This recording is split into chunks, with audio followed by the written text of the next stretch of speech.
창세기 50장 15절에서 26절 말씀입니다.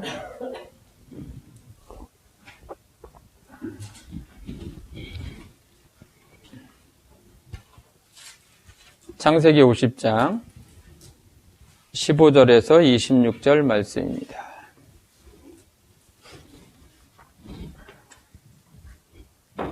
요셉의 형제들이 그들의 아버지가 죽었음을 보고 말하되 요셉이 혹시 우리를 미워하여 우리가 그에게 행한 모든 악을 다 갚지나 아니할까 하고 요셉에게 말을 전하여 이르되 당신의 아버지가 돌아가시기 전에 명령하여 이르시기를 너희는 이같이 요셉에게 이르라.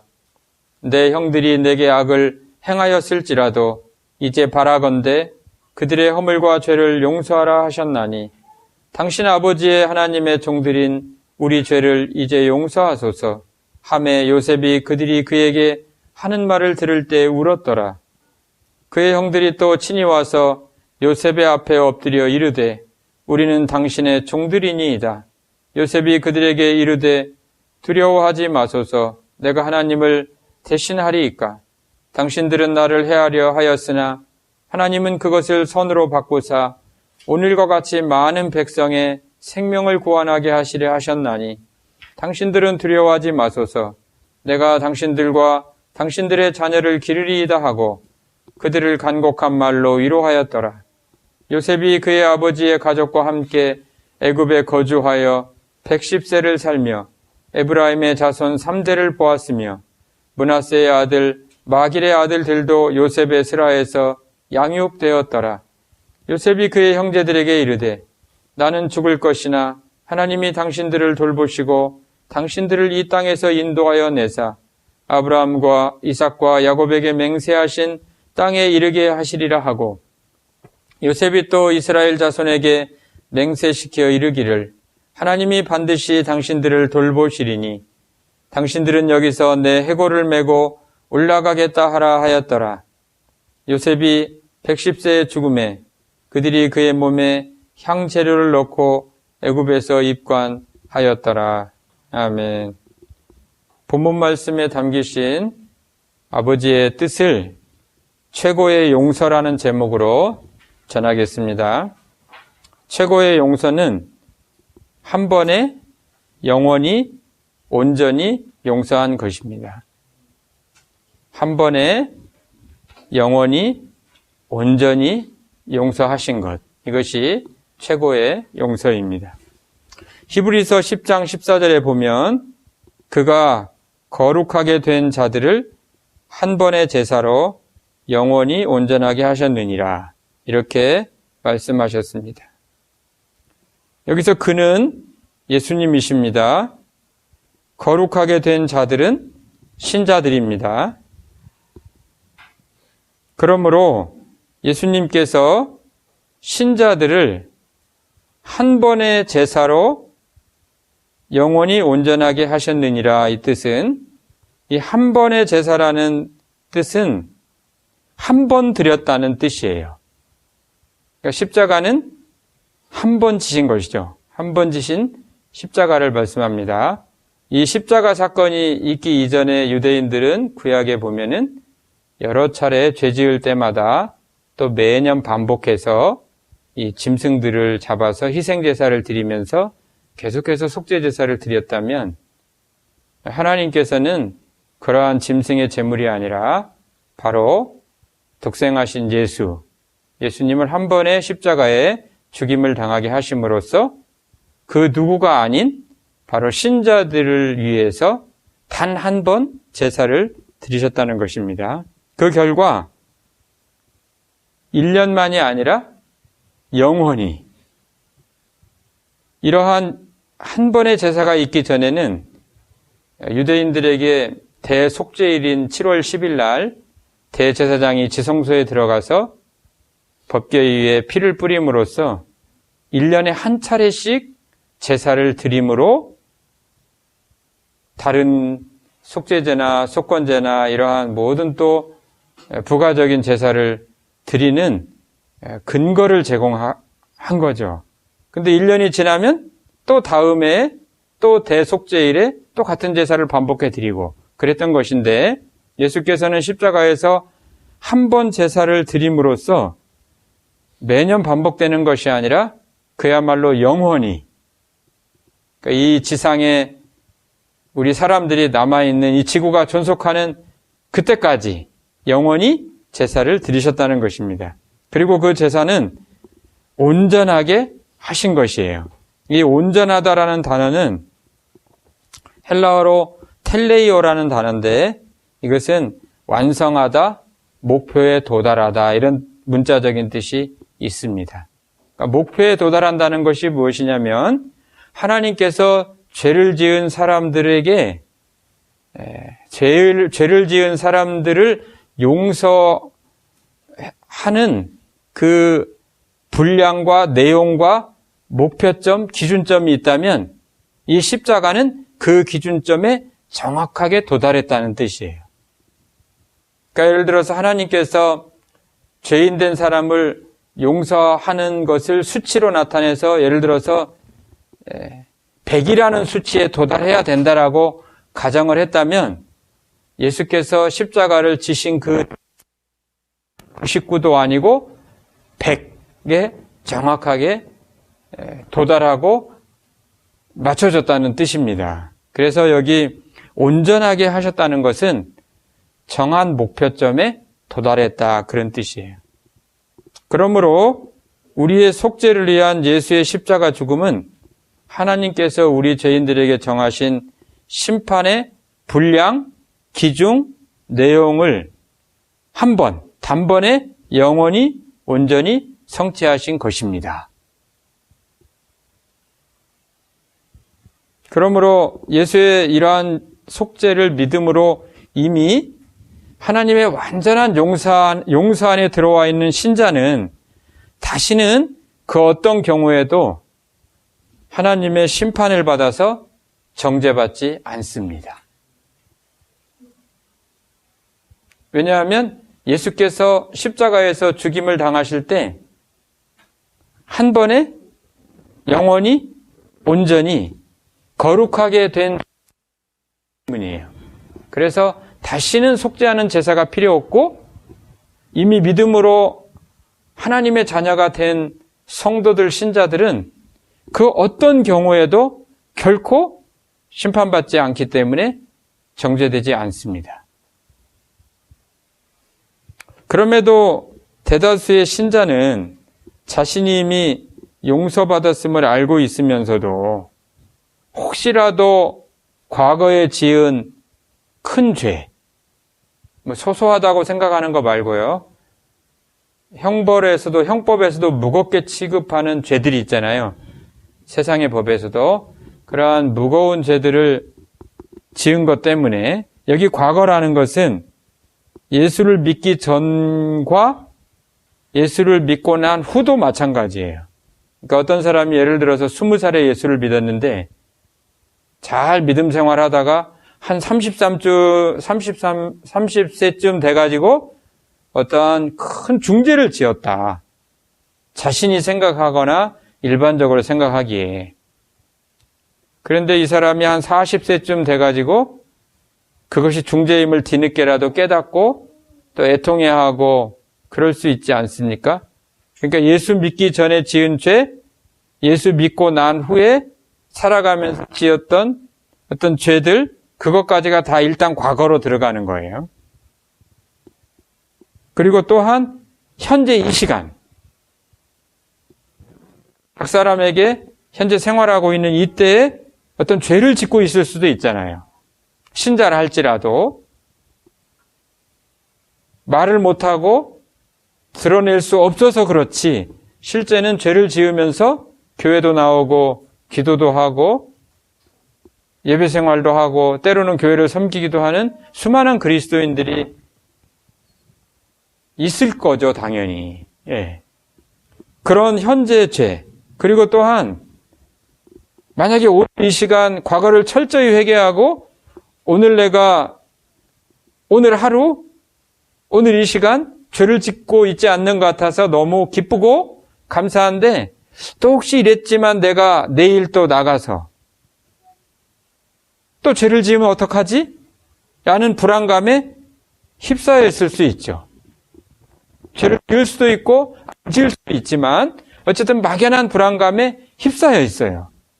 그러니까 결국은 사람이 시공간 속에 존재할 때 과거, 현재, 미래, 또 교회 안에, 또 가정에서, 직장에서, 친구들 사이에서, 또 아니면 내가 생각하지 못하는 어떤 장소에 갔을 때 거기에 또 죄를 지으면 어떡하지, 이러한 불안감을 정도의 차이는 있지만 어느 정도는 가지고 살아가고 있습니다. 그러나 중요한 것은 이러한 불안감에 기인한 것이든 실제 죄를 짓고 있든지 간에 어쨌든 과거, 현재, 미래의 어떤 죄든 그것 때문에 다시 심판을 받아서 정죄받아서 멸망으로 가진 않는다는 거죠. 그럼에도 불구하고 사람은 본성적인 죄성을 가지고 있는 연약함 때문에 끊임없이 자책과 죄책과 심판에 대한 돼요. 이것은 예수 안 믿는 사람은 더 심할 수 있고 어찌 보면 예수 믿는 사람이 더 심할 수도 있죠. 경우에 따라서는. 예수 믿는 사람이든지 안 믿는 사람이든지 어떠한 자신이 장차 만약에 신이 있다면, 정말 영원한 지옥과 천국이 있다면, 그렇다면 내가 지은 죄 때문에 처벌받아서 영원히 불지옥에 들어가서 고통을 받으면 어떡하지라는 불안감이 어느 정도는 있다는 거죠. 예수 믿든 안 믿든 마찬가지예요. 사실 지옥은 예수님께서도 묘사를 해주셨잖아요. 지옥은 대단히 무서운 것이면 틀림없어요. 왜냐하면 예수님께서 지옥을 어떻게 묘사를 해주셨냐면 구더기도 죽지 않고 그러셨거든요. 구더기도, 그러니까 실제 장소임을 말씀해 주신 거예요. 구더기도 죽지 않고 누구든지 불로 소금치듯 함을 당하리라. 이렇게 예수님께서 말씀해 주셨거든요.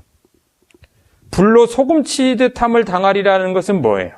프라이팬에다가 계란 후라이 할 때 좀 맛있게 하려고 소금을 탁 던지면 탁 튀잖아요. 그거예요. 그리고 얼마나 뜨겁고 무서운 이야기예요. 그리고 또 거지 나사로와 부자 이야기에서 예수님께서 지옥의 실상을 말씀해 주셨잖아요. 부자가 이 지상에서는 호의호식하고 잔치를 베풀고 연락하며 살았지만 결국은 지옥에 가가지고 그 극심한 고통 가운데 물 한 모금도 먹지 못해서 고통스러워하는 모습을 자신이 얼마나 괴로웠으면 나는 자신이 미처 몰라서 이렇게 지옥 왔지만 저기 아직 죽지 않은 내 형제들에게라도 나사로를 살려서 돌려보내면 진짜 죽어보니까 지옥과 천국이 있더라. 그걸 알려줘가지고 그 사람들이라도 지옥 오지 않게 해주십시오라고 탄원했지만 하나님께서는 아브라함의 입을 통해서 뭐라고 하셨냐면 지상에 있는 사람들은 모세와 선지자에게 들어라. 결국 성경 속에 다 있다 그 뜻이에요. 성경을 보고 믿지 않으면 죽은 사람이 살아 돌아와가지고 내가 가보니까 지옥도 있고 천국도 있으니까 그러니까 죄 짓지 말고 정신 차리고 예수 믿고 천국 오십시오. 그렇게 얘기를 해도 소용이 없다는 뜻이에요. 하나님의 말씀은. 왜요? 지상에 있는 사람은 성경을 보고 여기서 은혜를 받고 받는 사람은 예수를 믿게 돼서 천국에 오지만 그렇지 않은 사람은 결국은 어떠한 기적과 죽은 사람이 천국 지옥 보고 왔다고 해서 간증을 해도 그 감정적으로 혹시 동화될지 몰라도 결국은 믿음이 오지 않는다는 이야기를 하고 있다는 거죠. 그래서 이러한 인간의 연약함은 다 있고 마지막 죽은 다음에 심판받아서 내가 지옥 가면 어떡하지라는 불안감은 다 갖고 있다는 거예요. 사실 이러한 부분 때문에 크게 반향을 불러일으킨 영화가 신과 함께죠. 신과 함께. 저는 극장에서 못 보고 나중에 그 1, 2, 3편을 다 보게 됐는데요.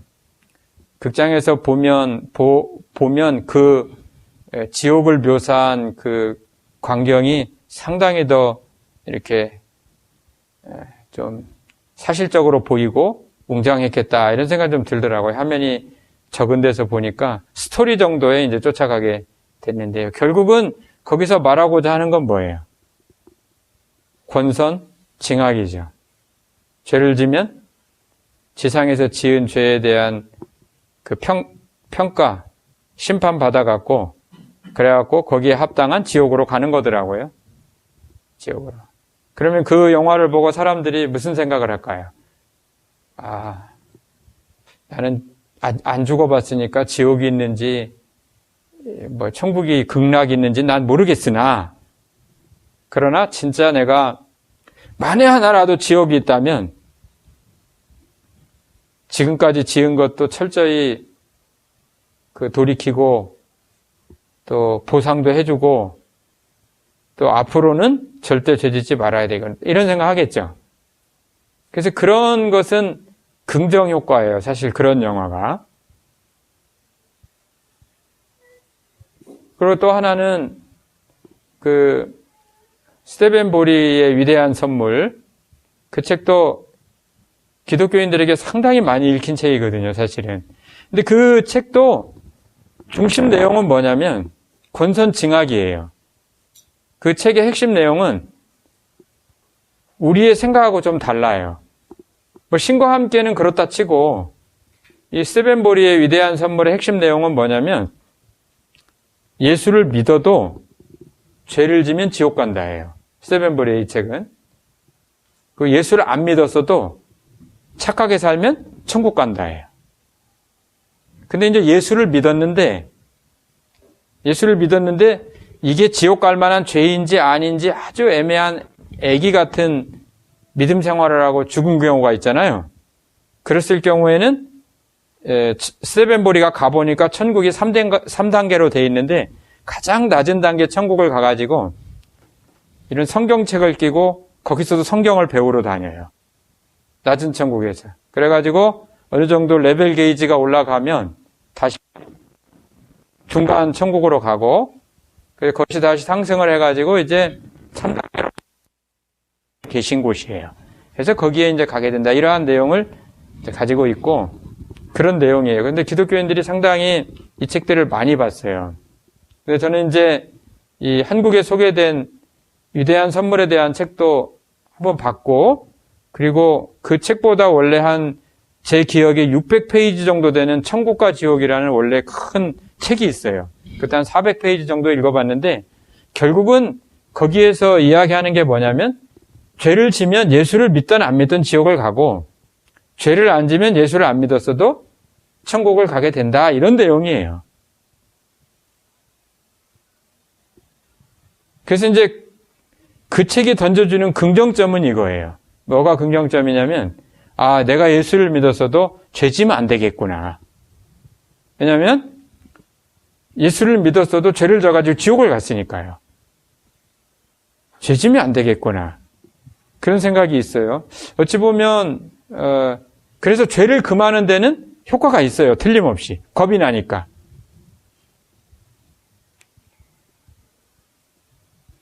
그래서 죄를 안 짓게 되려고 노력을 많이 하죠.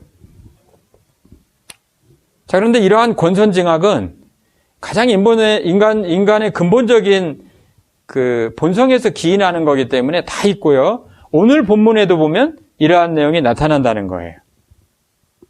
15절에서 18절의 내용 보면 이렇게 말씀하고 계시잖아요.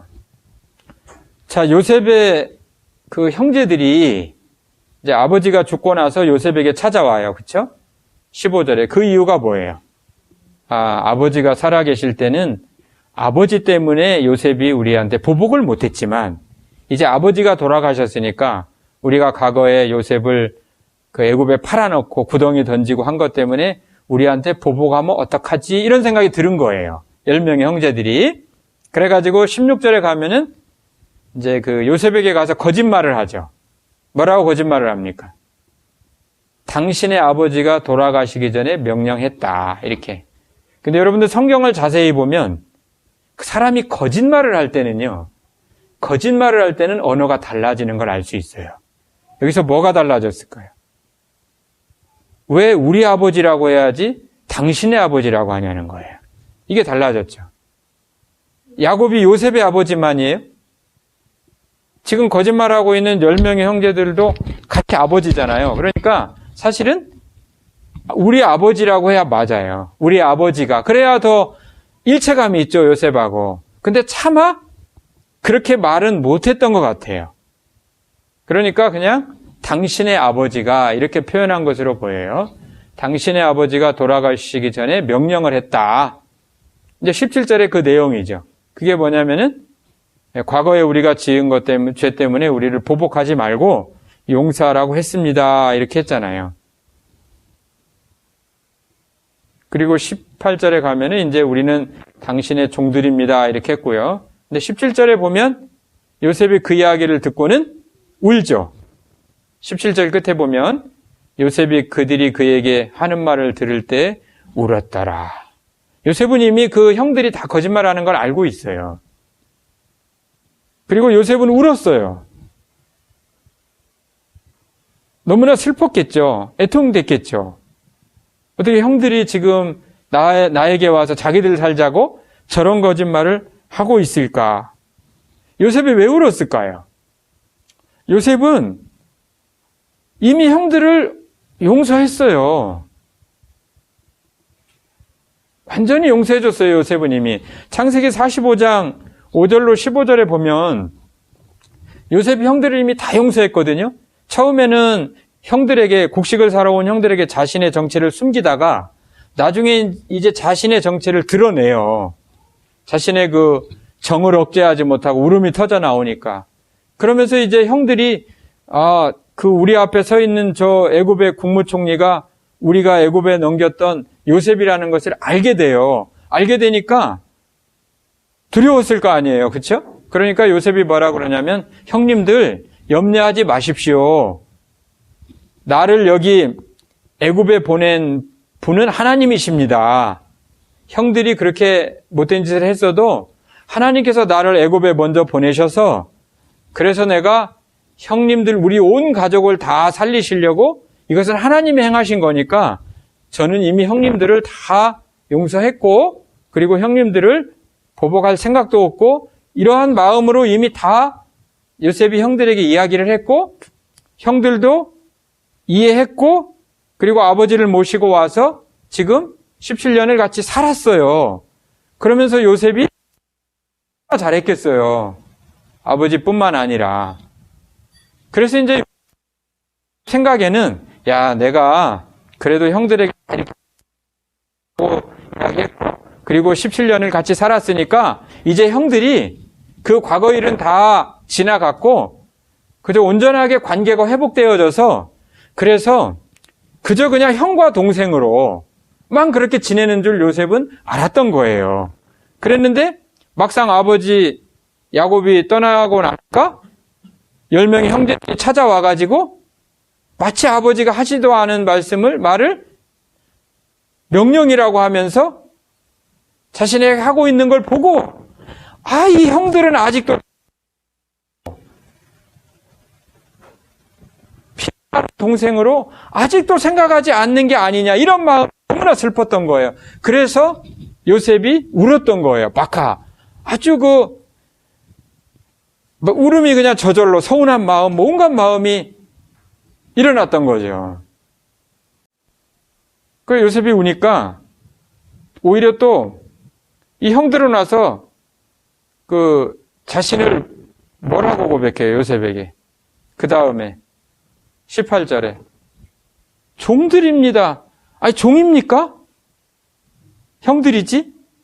요셉은 형이라고 지금 동생하고 그 마음이 진심이에요. 그리고 관계를 알기를 원하는 거예요. 그런데 그들은 처벌받을까 봐 두려워서 거짓말을 하고 그리고 또 우리는 종들입니다.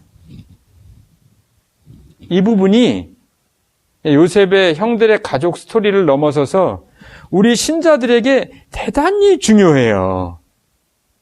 이 관계를 정확하게 마음속에 깊이 깨닫고 여러분들의 삶 속에 적용하는 것이 대단히 중요하다는 거예요.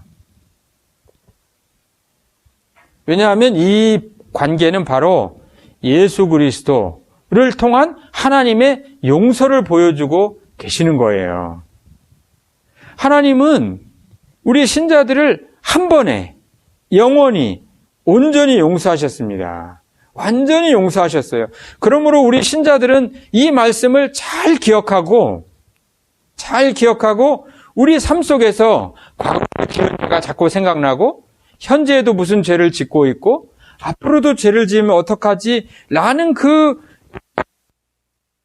내가 이것 때문에 혹시 지옥을 가고 벌을 받으면 어떡하지라는 그 생각이 들어올 때는 하나님의 이 말씀, 언약의 말씀을 기억하고 그 말씀을 믿고 하나님의 용서를 믿고 완전한 용서를 믿고 평안을 누리면서 남은 생애를 살아가야 하는 것입니다. 이것을 보여주고 있는 거예요, 본문은. 몇 군데 말씀을 보겠습니다. 첫 번째, 로마서 5장 8절 말씀에 보면 우리가 아직 죄인 되었을 때에 그리스도께서 우리를 위하여 죽으심으로 하나님께서 우리에 대한 자기의 사랑을 확증하셨느니라. 아멘. 무엇을 해서 하나님 우리를 사랑하셨나요? 아니죠. 우리가 신분이 어떠했을 때, 우리의 상태가 어떠했을 때, 죄인 되었을 때에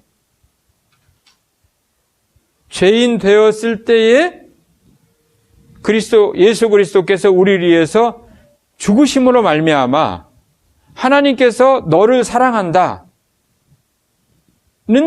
그 말씀을 증명해 주셨다는 거예요. 확실하게 증거로 나타내셨다는 거예요. 그리고 로마서 4장 25절에는 예수는 우리의 범죄한 것 때문에 내줌이 되고 또한 우리를 의롭다 하시기 위하여 살아나셨느니라. 아멘. 이미 우리를 의롭다고 선포하셨는데요. 이 말씀을 찬찬히 생각해 보면 앞에 예수는 우리가 범죄한 것 때문에 내줌이 됐으니까 십자가에서 죽으셨다는 뜻이죠. 그 다음에 우리를 의롭다 하셨는데 의롭다 하신 근거가 뭐예요? 의롭다 하시기 위하여 예수께서 무엇을 하셨죠? 부활하셨다는 거죠.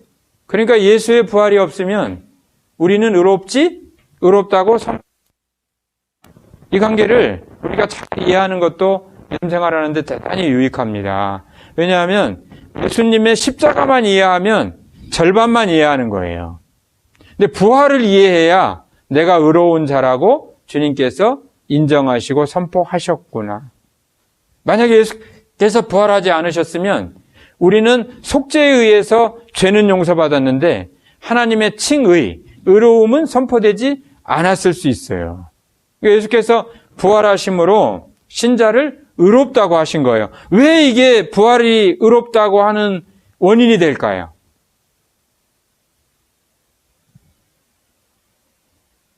사람이 왜 죽었죠? 아담이?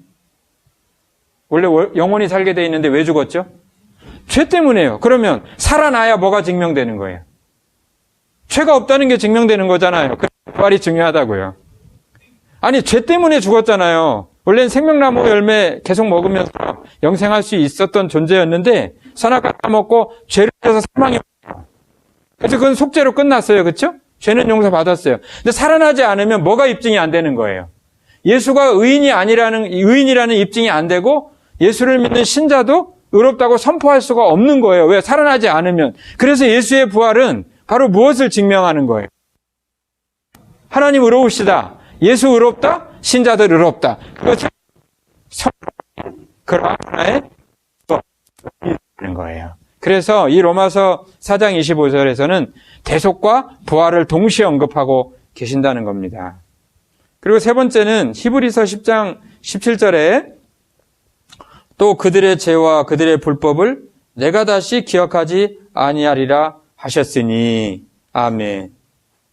자, 그래서 그들의 죄와 그들의 불법 내가 다시 기억하지 아니하겠다. 이렇게 하나님께서 이미 선포를 하셨다는 거예요. 그래서 그 하나님께서 의롭다 하신 선포는 영원한 거예요. 변하지 않아요. 사람의 그 후의 행위에 따라서 이 의롭다 선포하신 그 의롭다 하심은 결코 변하지 않는다는 거예요. 왜냐하면 하나님은 약속에 신실하신 분이에요. 하나님은 자신의 명예, 자신의 영광을 거시고 하나님의 약속을 반드시 지키십니다. 그런데 그 하나님께서 바로 내가 그들의 죄와 그들의 불법을 내가 다시 기억하지 아니하리라 이렇게 선포하셨기 때문에 하나님께서는 신자가 과거에 어떠한 죄를 졌든지 현재 무슨 죄를 짓고 있든지 미래에 또 어떠한 죄를 지을 것이든지 그것에 개의치 아니하시고 이미 완전한 용서를 행하셨다는 것입니다. 그러므로 신자는 평안한 가운데 하나님과의 화평을 만끽해야 돼요. 하나님과의 화평을 만끽해야 돼요. 신자의 마음속에 어떠한 조그만 불안감이나 평안함이 깨진다든지 어려움이 있다는 것은 회개를 하면서 고백을 하면서 계속해서 치료받아야 될 부분은 있죠, 당연히. 그렇지만 그러한 부분들이 치료를 받아나가면서 이 진리의 말씀을 제대로 깨닫고 묵상을 하면서 여러분들의 삶 속에 적용한다면 신자의 심령과 신자의 삶은 평강이 넘치는 거예요. 평안함이 넘친다는 것입니다. 그럼에도 이렇게 말씀을 선포하고 여러분들이 오늘 말씀을 이해하고 그 말씀대로 내가 생각하고 살아가야지 생각하더라도 여러분들은 이 예배가 끝나고 나서 이 교회 안에서도 또 다른 상황을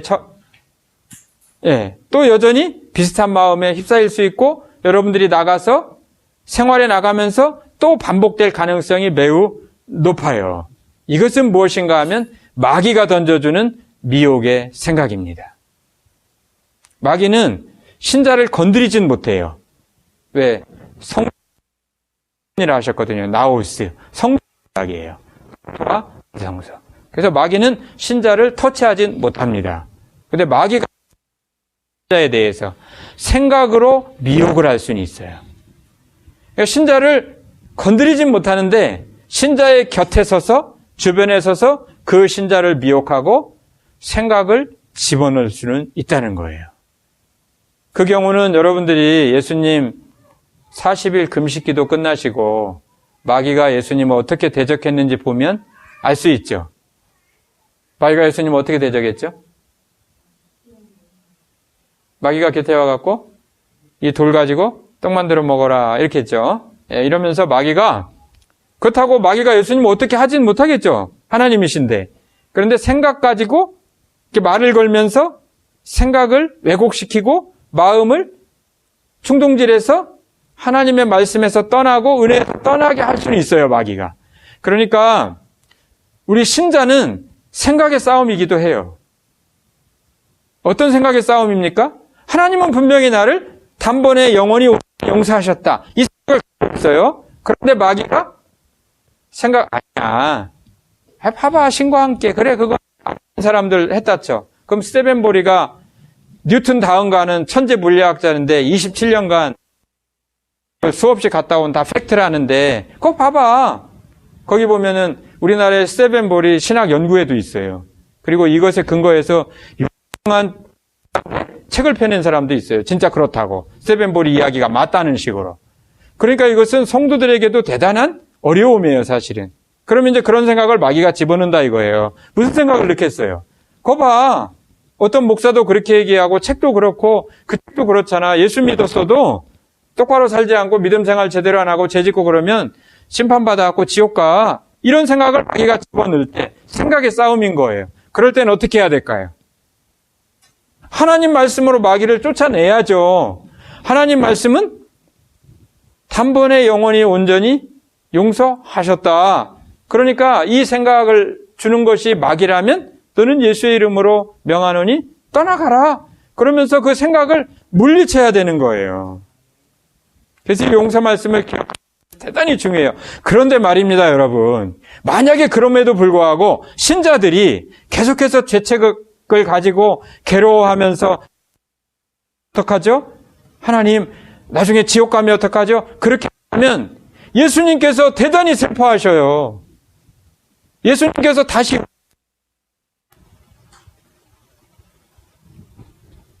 요셉이 10절 끝에 뭐예요? 요셉이 그들이 그에게 하는 말을 들을 때 울었더라. 그러나서 그것은 종과 주인의 관계에서 오는 거예요. 아버지와 아들의 관계에서는 용서할 것도 없어요, 사실. 자녀가 있는 사람들은 너무나 절실히 느낄 거예요. 왜? 자녀가 뭘 잘해서 죄를 안 져가지고 밥을 주고 집에 들여서 잠을 재워주고 옷을 사주고 그러나요? 절대 그렇지 않아요. 자녀들이 솔직히 부모에게 해봤자 얼마나 잘하겠어요. 자녀들은 결국 부모에게 잘하는 경우들이 아주 적습니다. 뭐 효자가 있고 효녀가 있고 그런 비석도 세우고 그렇게 하지만 부모가 자녀에게 베풀어주는 그 내리사랑에 대해서 10,000분의 1도 안 돼요. 자녀가 부모를 생각하는 것은. 자녀를 낳아보면 알아요. 하나님께서 사랑을 그렇게 만들어주신 거예요.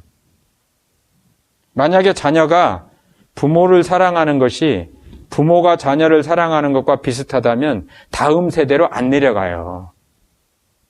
왜? 늘 부모만 생각하다가 자기 자녀를 그렇게 못 키울 거 아니에요. 그래서 다음 세대로 내려가기가 어려워요. 그러니까 부모는 자녀에 대해서 절대적이에요. 세상 사람들이 다 비난하는 어떤 죄를 져가지고 감옥을 갔던지 뭐 어떤 문제가 생겨서 사람의 그러한